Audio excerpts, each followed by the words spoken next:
चलित वर्षर श्रावण मासर प्रथम सोमवार दुखर कथा जे जातीय राजपथ उपरे सकाळु सकाळु देखिबाकु मिलिछि गोरुंक मड़क। एकाथरके 9 गोटी गोरु कौनसी अजणा गाड़ी धक्कारे मृत्यु होई पड़ी रहिछन्ति। एहा एक हृदय विदारक दृश्य कहिले अत्युक्ति हेब नाही। हेले एथिपई दायी किए, मालिक ना गोरु ना गाड़ी ड्राइवर? किंतु अनेकଙ୍କ मनरे गोटिए उत्तर, मालिक दायी। हाँ आज्ञा, उत्तरटी संपूर्ण ठीक।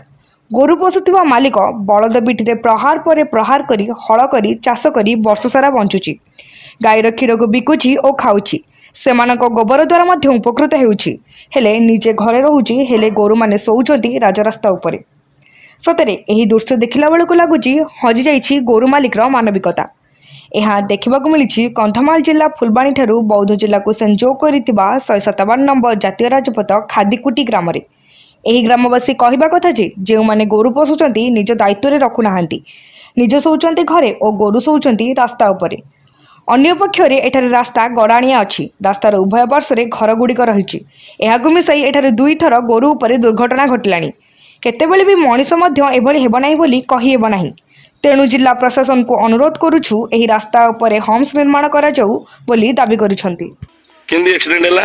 रोड उपरे सुइथिले जेटा राति टाइम रे केते को गाड़ी कोन को देछि 9-10 फुट मर जाइछन्ती आ।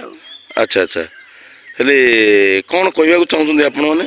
आमे कोन कहबा को चाहछु, खाली होमसुर इटा पूरा खोला अछि रोड तो डाउनियाटा गाड़ी गड़ी आस्ती, केले होमसुर 2 फुट 2टा होमसुर हमको निहाती दरकार।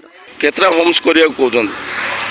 ये फुट 2टा से फुट 2टा 4टा होमसुर देले गाड़ीटा स्लो रहो ना, गुटे होमसुर गाड़ीटा चढ़े नेमे ना, 2टा देले जा किछि ए रहबो आ। श्रावण मासर प्रथम सोमवार, एही सोमवार रे देखिबा मिलिछि एही ग्राम रे रास्ता जातीय राजपथ उपरे गोरु गाई को मड़क। एक दुख और परितापर विषय जे यही रास्ता उपरे 9 खंड गोरु गाई एक अजणा गाड़ी रे दुर्घटना घटी मृत्युवरण करथिबा एक अत्यंत दुखर घटना।